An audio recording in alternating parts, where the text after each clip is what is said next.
Hasil dari risikan, polis Diraja Malaysia PDRM berjaya mengenal pasti suspek yang membunuh pelajar tingkatan 1 itu. Pasukan penyiasat PDRM kemudian menjejaki suspek dan menemuinya di sebuah pasar raya mini. Ketika berhadapan dengan pihak polis, kedua-dua belah tangan suspek disorokkan dalam poket seluarnya. Tiba-tiba, apa yang terjadi sebenarnya? Seorang pelajar lelaki tingkatan 3 sepatutnya hadir ke perhimpunan pagi sekolah pada hari itu, namun kelibatnya tiada. Rupa-rupanya dia datang lambat ke sekolah pada hari itu, iaitu sekitar jam 11 pagi. Pada hari yang sama, ada seorang pelajar sesi petang tidak hadir ke sekolah. Dia sepatutnya berada di dalam kelas pada sebelah petang, namun kelibatnya tiada. Abangnya yang merupakan pelajar di sekolah yang sama juga berasa hairan kenapa adiknya tidak kelihatan di sekolah. Si abang kemudian menghubungi bapanya dan memaklumkan akan perkara tersebut. Setelah dihubungi anaknya, si ayah kemudian pulang ke rumah. Berkemungkinan anaknya itu ada di dalam rumah. Setibanya di rumah, si ayah membuka pintu dan apa yang dilihatnya selepas itu adalah sangat mengejutkan. Si ayah dapat melihat anaknya terbaring di atas lantai dengan penuh berlumuran darah. Si ayah dengan segera menghubungi polis dan memaklumkan tentang kejadian tersebut. Setelah dimaklumkan tentang perkara itu, pihak polis dengan segera pergi ke lokasi kejadian. Setibanya pihak polis di rumah, mangsa telah meninggal dunia di tempat kejadian. Mangsa baru berusia 13 tahun dan bersekolah di tingkatan 1 ketika ditemui mati. Pihak polis menemui mangsa terbaring di bilik pertama di dalam rumah dan di bahagian lehernya penuh dengan darah. Pihak polis juga mendapati keadaan di dalam bilik itu agak berselerak pada ketika itu. Hasil dari risikan polis Diraja Malaysia PDRM mendapati pelajar tingkatan 3 yang dikatakan datang lambat ke sekolah pada hari kejadian disyaki sebagai suspek dalam kes bunuh ini.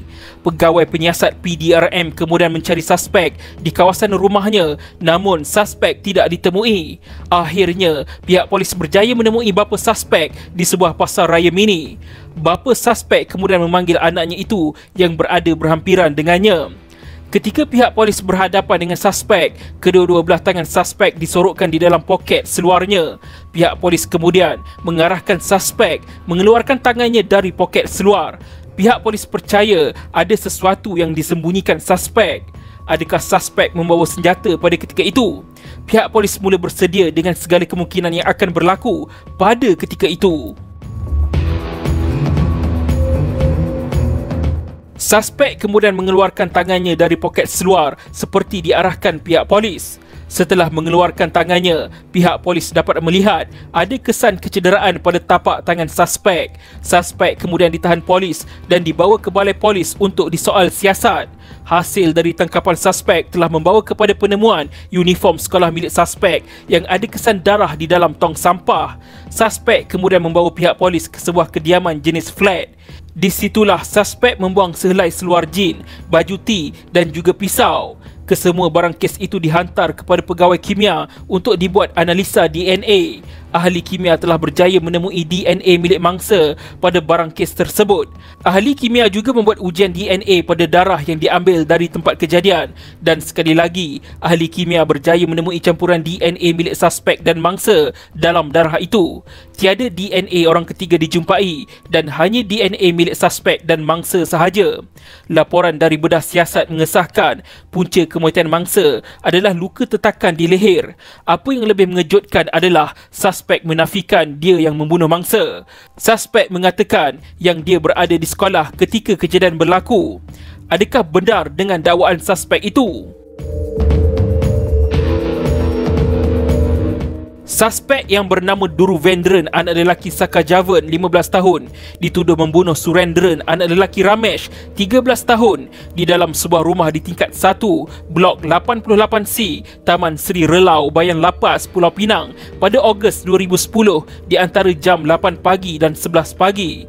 Duru Vendran disabitkan dengan kesalahan membunuh mengikut Seksyen 300 Kanun Keseksaan dan dihukum di bawah Seksyen 302 Kanun Keseksaan, di mana sesiapa yang membunuh hendaklah dihukum mati di Mahkamah Tinggi Pulau Pinang. Ketika perbicaraan di Mahkamah Tinggi, guru kepada tertuduh dipanggil sebagai salah seorang saksi. Guru itu menceritakan tertuduh memberitahunya yang dia berada di dalam bilik staf untuk menjawab ujian. Ketika guru sampai di bilik tersebut, dia langsung tidak nampak kelibat tertuduh di dalam bilik itu. Suspek tiada di dalam bilik itu dan juga tidak pun menjawab ujian di dalam bilik staf tersebut. Ini boleh disimpulkan bahawa tempoh dari jam 8 pagi hingga 11 pagi adalah masa tertuduh membunuh mangsa. Pakar perunding patologi dalam bedah siasatnya mendapati terdapat 27 kecederaan pada si mati, di mana 2 kecederaan di leher si mati adalah membawa maut. Kecederaan maut pertama adalah tetakan luka pada bahagian atas leher memanjang dari bawah cuping telinga kanan ke cuping telinga kiri, manakala kecederaan maut kedua adalah luka tebasan traverse di bahagian tengah leher. Kedua-dua kecederaan yang disebutkan adalah mencukupi dalam keadaan biasa untuk menyebabkan kematian. Ini kerana peluang untuk hidup adalah tiada, kerana si mati telah kehilangan banyak darah dan semua struktur di bahagian leher telah terputus. Ketika perbicaraan di Mahkamah Tinggi, tertuduh berkali-kali menafikan yang dia membunuh si mati. Duru Vendren mengatakan ada orang ketiga yang membunuh mangsa. Tertuduh menceritakan pada hari kejadian, dia dan orang ketiga itu pergi ke rumah mangsa dan kemudian orang ketiga itulah yang membunuh mangsa. Tertuduh berkata kepada mahkamah yang dia hanya bertindak pasif ketika kejadian berlaku. Sekali lagi tertuduh berkata yang membunuh mangsa adalah orang ketiga. Tertuduh berulang kali mengatakan di dalam mahkamah, saya bukan pembunuh. Keterangan dari peguam bela tertuduh dinafikan oleh hakim mahkamah. Ini kerana tiada bukti DNA milik orang ketiga pada kesemua barang kes. Pisau yang digunakan untuk membunuh juga tiada DNA orang ketiga dan hanya ada DNA tertuduh sahaja. Disebabkan tiada bukti kukuh untuk mengaitkan adanya orang lain yang membunuh mangsa, Mahkamah Tinggi memutuskan Duru Vendren, anak lelaki Saka Javan, didapati bersalah membunuh Surendran, anak lelaki Ramesh. Tertuduh merayu terhadap sabitan dan hukumannya. Kes kemudian dibawa ke Mahkamah Rayuan Putrajaya. Adakah benar bukan tertuduh yang membunuh mangsa? Siapa orang ketiga yang dikatakan oleh tertuduh itu? Pihak pembelaan berhujah bahawa hakim perbicaraan telah gagal mempertimbangkan keterangan pakar patologi perunding yang mengatakan luka tetak itu dilakukan oleh seseorang yang kidal. Oleh itu, adalah mustahil bagi seseorang yang tangan kanan seperti Duru Vendren untuk mengenakan keratan dari kanan ke kiri pada leher si mati. Justiru itu, tertuduh ingin mengalihkan kesalahan tersebut kepada pihak ketiga iaitu Eswaran.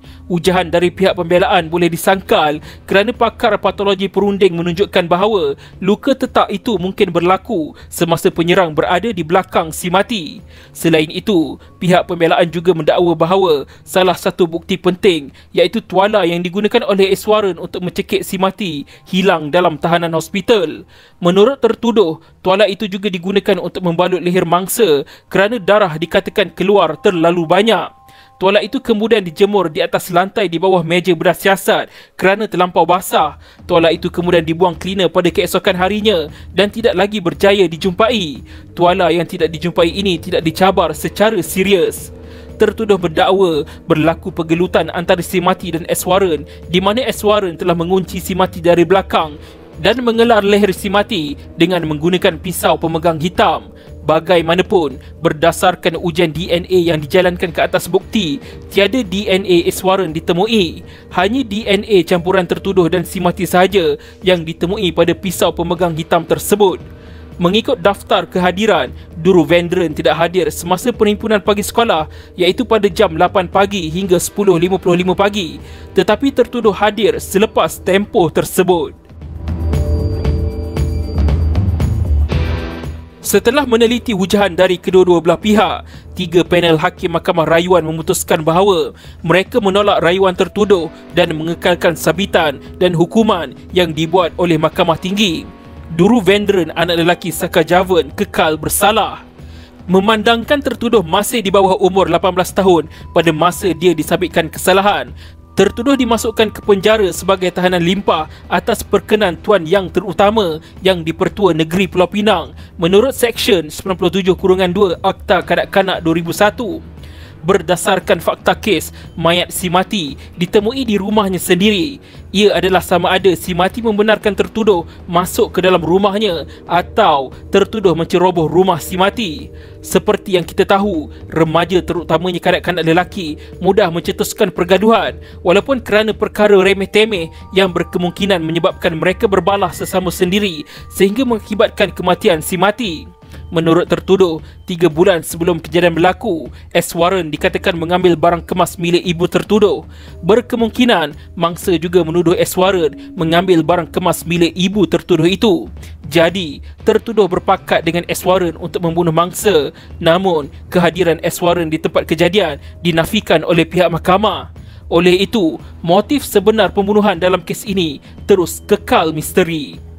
Penghakiman penuh boleh dirujuk dalam kes Duru Vendren anak lelaki Saka Javan lawan pendakwa raya 2016 5 MLJ 281 Mahkamah Rayuan Putrajaya.